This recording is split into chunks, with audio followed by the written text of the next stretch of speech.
Queridos irmãos, a graça e a paz do Senhor Jesus seja com todos. Muito bem-vindos a mais uma aula de nossa escola bíblica.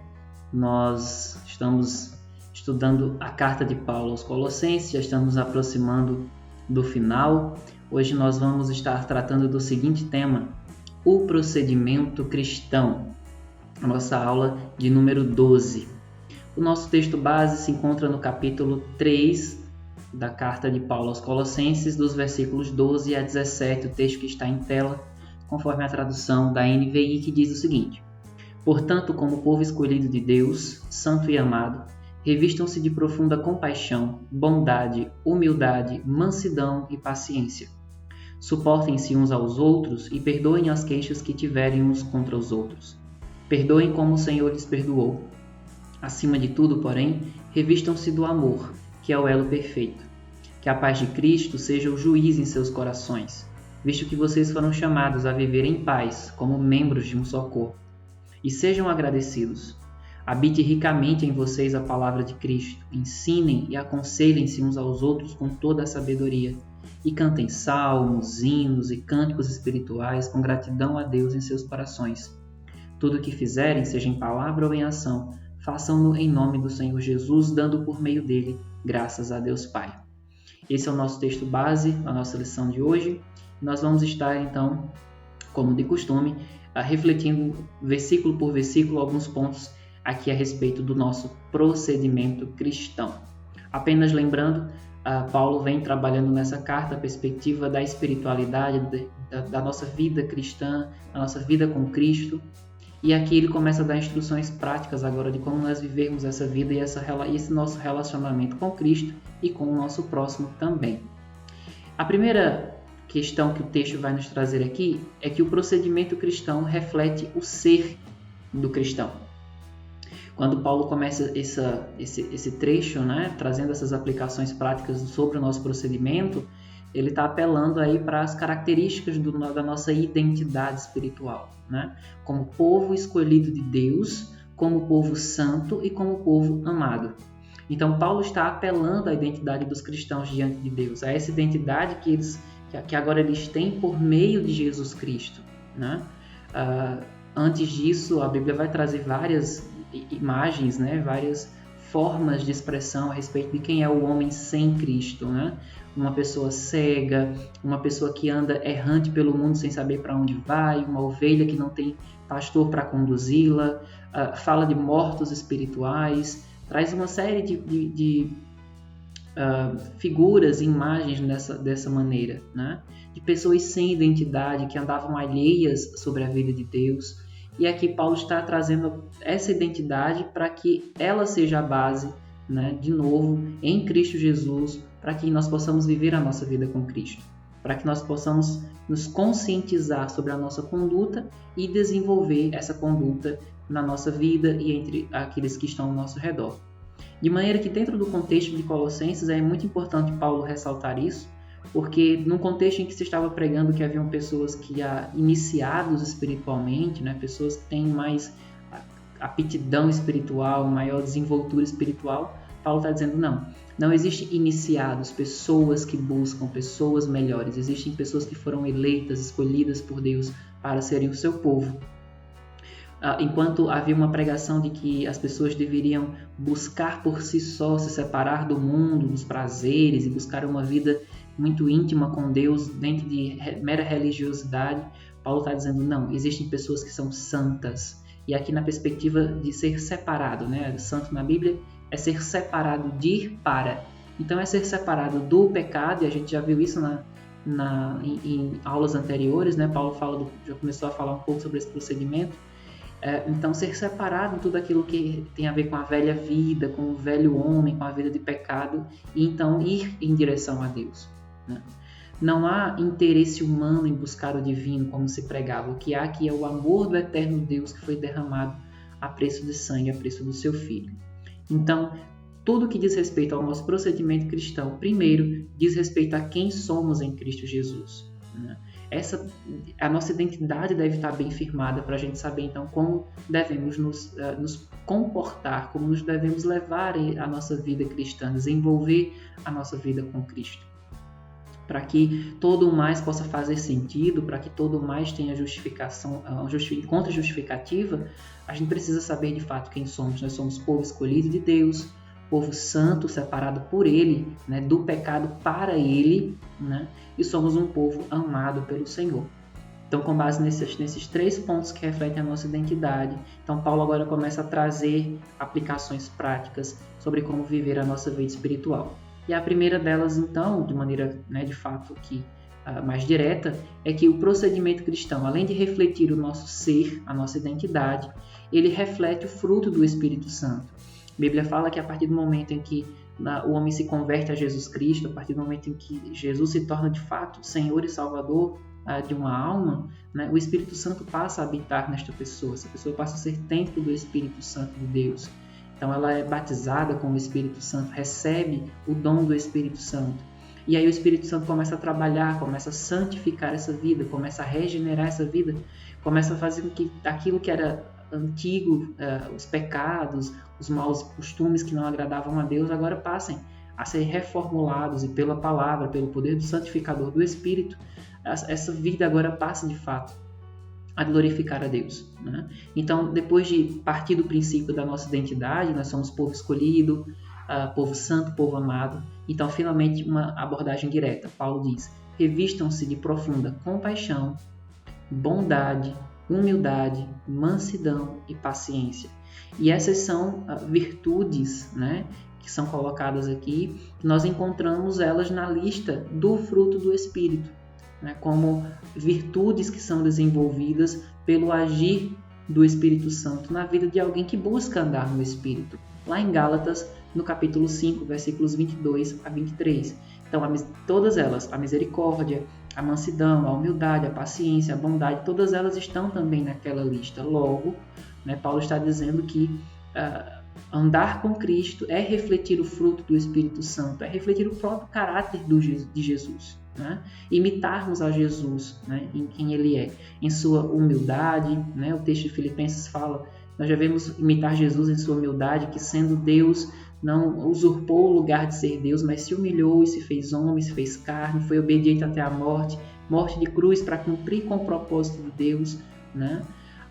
Sermos como Cristo, pessoas mansas de espírito, né? Pessoas humildes, né? Como toda aquela lista das bem-aventuranças que nós temos no Sermão do Monte, e todo o caráter do próprio Jesus, né? Da compaixão, do amor, inclusive do amor aos inimigos, né? Como ele também fala no Sermão do Monte. Então todas essas virtudes vão vir, né, como o fruto do Espírito Santo sendo desenvolvido na vida do cristão, né?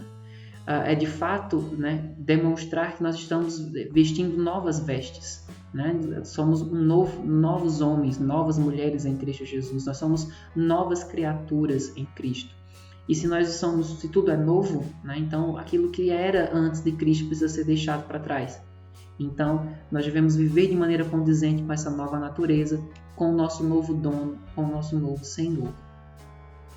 Além, então, do procedimento cristão, refletir a nossa identidade, né, como base, como alicerce, e de refletir o fruto do Espírito, na sequência do texto, Paulo vai nos mostrar também que o procedimento cristão é um agir em prol do outro. E aí vem uma sequência de 3 versículos em que Paulo vai falar muito da nossa relação com o outro. Ele diz, nós devemos suportar uns aos outros, né? E aqui não na perspectiva de eu tenho de suportar, como normalmente a gente fala no cotidiano, eu suporto alguém, não, mas no sentido de ser suporte, né? De dar apoio, né, ao que está mais fraco, ao que precisa de ajuda. Da mesma forma, quando você precisar, alguém vai ser o suporte que você precisa, né, para desempenhar qualquer coisa, para passar por algum momento. Ele também fala da ideia do perdão, né? Ele coloca aqui, perdoem as queixas que vocês têm uns contra os outros, como o Senhor perdoou vocês. Acima de tudo, revistam-se do amor, que é o elo perfeito. Que a paz de Cristo seja o juiz em seus corações, já que vocês foram chamados a viver em paz como membros de um só corpo e vivam agradecidos, né? Então, enquanto havia no meio ali da igreja de Colossos uma tentativa de se pregar uma vida espiritual baseada em hierarquias, né, em pessoas que são espiritualmente mais elevadas que outras, melhores que outras, Paulo está dizendo não há hierarquias aqui, não há o eu, muito pelo contrário, há o outro e há a demanda do outro, né? É o negar-se em prol do outro, é o doar-se para o outro, né? Não há espaço aqui, por exemplo, para inimizades, né? O texto está falando isso aqui de perdão, de suporte, de amor, de viver em paz. Então, não há espaço para inimizades, para grupos, né? Para panelinhas, para facções, né? Existe, mas sim, nós devemos desenvolver a comunhão plena por meio do perdão, assim como Cristo fez por nós. Inclusive, é o que Jesus ensina na oração do Pai Nosso, né? Que nós, quando rogamos a Deus, né, perdoai as nossas ofensas, assim como nós perdoamos a quem nos tem ofendido. Então, e Jesus até diz depois, porque se não perdoarem se vocês não perdoarem aqueles que vos ofenderam, né, não esperem receber perdão de Deus. Não há espaço aqui, então, para a destruição, né? A ideia do procedimento cristão é de viver em comunhão, viver em prol do outro, viver em unidade, que se alcança pelo vínculo perfeito do amor, né? Ele que vai nos manter unidos em um só corpo, né? Essa ideia do amor bíblico, né, ela é trazida não como um amor na perspectiva romântica, romantizada, né, que nós vemos nos filmes de Hollywood, que nós vemos na internet, que nós crescemos vendo esse tipo de amor romântico que nós vimos ao redor da produção cultural que nós temos. É um amor, de fato, é um amor sacrificial. É o amor bíblico, ele é o amor que é exercido por decisão, não por mérito da outra pessoa, né? E não em busca de benefícios para si, mas pelo contrário, o amor bíblico é aquele que busca benefícios para o outro, né? E a própria ideia, né, de 1 Coríntios capítulo 13, o amor é apresentado como um dom, ou seja, ele não é algo natural ao ser humano. Ele não é algo natural a nós, a nossa natureza caída. E nossa natureza caída, e aí fazendo o paralelo com Gálatas capítulo 5, nós vamos ir para as facções, para as dissensões, para as divisões, para as contendas, para grupos, para as separações, né? E Paulo vai colocar no meio da sua narrativa sobre dons espirituais, né, tanto 1 Coríntios capítulo 12 como 1 Coríntios capítulo 14, são capítulos que são conhecidos na teologia e no estudo bíblico por serem referências bíblicas para o estudo dos dons espirituais, né? Falar em línguas, o intérprete, enfim, e outros dons que estão elencados ali. Mas no meio dos dois está o amor, que Paulo inclusive começa a sessão do amor falando: e vou mostrar a vocês um caminho ainda mais excelente do que esses, né? Mostrando que amor de fato é um dom que é nos concedido pelo Espírito Santo como obra de Cristo nas nossas vidas, né? Não essa ideia romântica que nós temos, cultural, do que aprendemos sobre amor. O amor é sacrificial. O amor ele não busca benefícios próprios, pelo contrário, ele busca o benefício do outro, né? E nessa unidade, nesse vínculo, então, é que a igreja deve estar firmada, é que a igreja deve caminhar, é que o cristão deve caminhar, né? Do contrário, não vai poder cumprir com toda a instrução bíblica, né? Por exemplo, em que Jesus diz no Sermão do Monte que nós devemos amar inclusive os nossos inimigos e não só os nossos amigos, né? Não estamos fazendo nada de diferente se amamos os nossos amigos, mas a diferença, né, em sermos seguidores de Cristo está exatamente em conseguirmos em Cristo amar os nossos inimigos, orar por eles, né? Como o Senhor nos orienta no Sermão do Monte. Outro ponto que traz aqui, né, não é o ponto da guerra, não é o ponto do interesse próprio, das afeições carnais, é o vínculo da paz. A paz de Cristo como freio para as afeições carnais, como árbitro, como aquela paz que excede todo entendimento e que guarda o nosso coração e a nossa mente em Cristo Jesus, conforme o mesmo Paulo vai dizer na carta aos Filipenses, né? E aqui ele finaliza essa sessão falando sobre a gratidão, como uma virtude final que fecha esse processo. Uma igreja grata, um povo de Deus grato, né, por viver no vínculo do amor, por viver no caminho da bênção, por viver no caminho da direção e da graça de Deus. E veja, não significa dizer que é só paz e amor, senão Paulo não teria usado aqui que o amor é o elo e que nós devemos nos perdoar as queixas que temos uns contra os outros. Ainda vamos passar por esses processos, né? Eles não nos definem, O que nos define é a postura de, em Cristo Jesus, caminharmos pelo caminho do perdão, pelo caminho do amor, pelo caminho do vínculo da paz, pelo caminho da gratidão, pelo caminho do suporte, do se doar ao outro. Isso é o que define o cristão, né? Jesus já disse no Evangelho de João que a marca de sermos os nossos discípulos, de sermos discípulos dele, era de amarmos uns aos outros, né? E por fim, o último ponto aqui nessa sequência de versículos é que o procedimento cristão, além de refletir a nossa identidade, refletir o fruto do Espírito e refletir um agir em prol do outro para que se cumpra o grande mandamento de amar a Deus sobre todas as coisas e ao próximo como a nós mesmos, também é um agir adorador. Então Paulo tem 2 versículos aqui em que ele diz que a palavra de Cristo deve habitar ricamente em nós, que nós devemos ensinar uns aos outros a palavra, que nós devemos nos aconselhar uns aos outros com toda a sabedoria pela palavra, nós devemos cantar cânticos, salmos espirituais com gratidão e que tudo o que fizermos nós devemos fazer em nome do Senhor Jesus. Então, enquanto se pregava a busca por conhecimento espiritual, em culto a anjos ou na participação em determinadas festas meramente religiosas, Paulo está dizendo, é na palavra de Cristo em que vocês devem buscar conhecimento.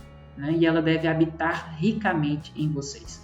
Às vezes nós queremos ser muito prontos para ter uma palavra de conforto, uma palavra de consolo, uma palavra de exortação, uma palavra de admoestação, mas como teremos para dar se ela primeiro não estiver em nós? Então todo o processo da adoração começa com a palavra de Cristo habitando ricamente em nós, para que então sim a gente possa buscar o crescimento mútuo na sabedoria por meio da instrução e do aconselhamento da igreja.